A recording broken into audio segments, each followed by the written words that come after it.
হযরতে his mother's name Sayyida Hasina Fatima, his mother's name, and his father is Sayyid Mahmud ibn Muhammad ibn Ibrahim. Unfortunately, his father died when Hazrat Shahjalal Yemeni was 5 years old. And after his father's death, Hazrat Shahjalal Yemeniর নানা ছিলেন Jalaluddin সুরখপোশ রাদিয়াল্লাহু তাআলা, এবং হযরতে শাহজালাল ইয়েমেনির আব্বাজান হুজুর উনি মসনবীর Jalaluddin রুমির সমসাময়িক ছিলেন, জলিলুল কদর আলেম ছিলেন এবং সুফি সাধক ছিলেন। আব্বাজান ইন্তেকাল করেছেন যখন বয়স 5 বছর। এরপরে মক্কায়ে মুআজ্জামার মধ্যে বড় হতে লাগলেন কার তত্ত্বাবধানে? মামার তত্ত্বাবধানে। মামার নাম কি? মামা ছিলেন সৈয়দ আহমদ কবির সোহরাওয়ার্দী। সৈয়দ আহমদ কবির সোহরাওয়ার্দী মক্কা শরীফের মধ্যে বড় হচ্ছেন। হি ওয়াজ raised in Makkah and learning in the company of his maternal uncle Hazrat Sayyid Ahmad Kabir Sohrawardi radiyallahu ta'ala anhu. Most interesting thing is, একদিন ওনার মামা সৈয়দ আহমদ কবির ওনাকে কিছু হ্যান্ডফুল অফ সয়েল, কিছু মাটি হাতে ধরিয়ে দিয়েছেন। তো এই মাটি নিয়ে তুমি সাবকন্টিনেন্টের দিকে চলে যাও, এশিয়ান সাবকন্টিনেন্টের দিকে। যেখানে গেলে তুমি এই মাটির সাথে ওই মাটির মিল পাবে, মনে করবা ওইটাই তোমার দাওয়াতি জায়গা। When you see this handful soil matches with the soil of that particular land in smell and color, think that this is the right place for you for the propagation of deen. দেখছেন তাইলে কোথায় Yemen, কোথায় মক্কা শরীফ, কোথায় subcontinental Asia, India. হযরতে দাওয়ার কাজে উনি চলে আসলেন এখানে আরাবিয়ান পেনিনসুলা ত্যাগ করে, ইনক্লুডিং হিজ নেফিউ হযরতে শাহ পরান রাদিয়াল্লাহু তাআলা। আচ্ছা, এর পরবর্তীতে লম্বা ঘটনা, অনেক মানুষ তো হুজুরের সাথে জয়েন করছেন। হুজুর অনেক লম্বা ছিলেন না, পাতলা ছিলেন না, চেহারা পাকের মধ্যে খাস নূর যেটা আওলাদ রাসূলের মধ্যে হয়, বুঝতে পেরেছেন? এরা খালক এবং খুলক, গঠনে এবং সুরতে উভয় দিক থেকে সত্যিকার অর্থে আলে রাসূলের মধ্যে যে নূর থাকে ওই নূরে নূরানি ছিলেন। তো উনি আসার সময় অনেক মানুষ ছিলেন, সাথে হযরতে শেখ চাশনি পীর রাদিয়াল্লাহু তাআলা আনহু উনিও সাথে ছিলেন। and he was a pedologist. Pedologist means যারা সয়েল গবেষণা করতে পারে। তো এই দায়িত্ব ওনার কাঁধে ছিল যে this is the soil given by Sheikh Ahmad Kabir. If you see any soil that matches this soil, then that is the particular area for us to spread the dawah. তো হযরতে চাশনি পীর রাদিয়াল্লাহু তাআলা আনহু ওনার হাতে এই মাটি সুপর্দ করা হলো। ওনারা ঘুরতে ঘুরতে কোথায় আসছেন? ইন্ডিয়াতে এসে পৌঁছেছেন। সেখানে ওনাদের সাথে সাক্ষাৎ হয়েছে হযরতে নিজামউদ্দিন আউলিয়া রাদিয়াল্লাহু তাআলা। আল্লাহর ওলিদের চ্যানেল আছে। ওনারা যখন কোন ভূখণ্ড দিয়ে যেতেন, হুজুর আমরা কোনোদিন এই কাজ করব না, আমরা যদি জানি এই ভূখণ্ডের মধ্যে এই ভদ্রলোক আছেন বড় আলেম, এই ভদ্রলোক আছেন বড় আলেম, তা আমরা কোনোদিন আলেমের কাছে যাবে না। কেন? আমি ওনার কাছে গেলে আমার ইজ্জত কি হয়ে যাবে? কমে যাবে। মানে চিন্তা চেতনার মধ্যে আল্লাহর ওলিদের চিন্তা চেতনা, তাকওয়া পরহেজগারের চিন্তা চেতনা আসমান জমিনের ফারাক। আল্লাহর ওলিরা ইতোপূর্বে আমি এখানে বলেছি কিনা জানি না, খাজা মাইনুদ্দিন চিশতির কথা যখন বলেছি, তাহলে দেখতেছেন পুরা বাগদাদ শরীফ থেকে যাত্রা শুরু করে আজমের পর্যন্ত পৌঁছাইতে পৌঁছাইতে কত আল্লাহর ওলি উলামায়ে কেরামের সাথে সাক্ষাৎ করেছেন হযরতে খাজা মাইনুদ্দিন চিশতি। উনিও আসার সময় দিল্লির মধ্যে হযরতে নিজামউদ্দিন আউলিয়া কেবলা কাবার সাথে সাক্ষাৎ। নিজামউদ্দিন আউলিয়া রাদিয়াল্লাহু তাআলা আনহু when he was leaving, Hazrat Nizamuddin Auliya gave him a pair of very special pigeon.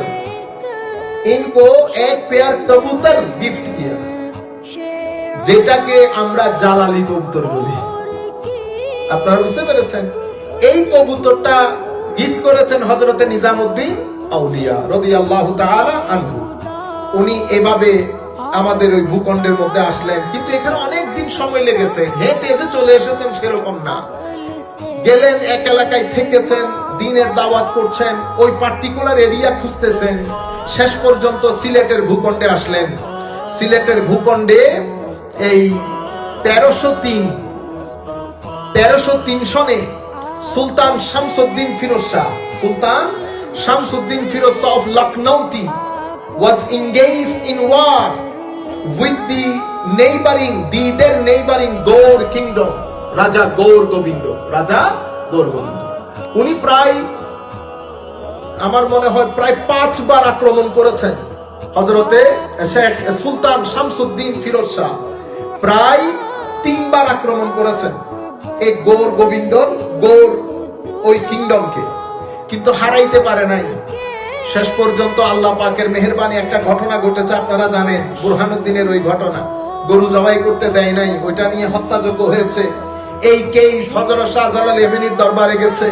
Shahjalal ইয়েমেনির সহযোগিতা, he was asking for the assistance and aid of Sheikh Shahjalal Yemeni radiyallahu anhu. Finally it was decided that military expedition will be conducted under the supervision of Hazrat Shahjalal Yemeni radiyallahu ta'ala anhu, backed by Shamsuddin Firuz Shah.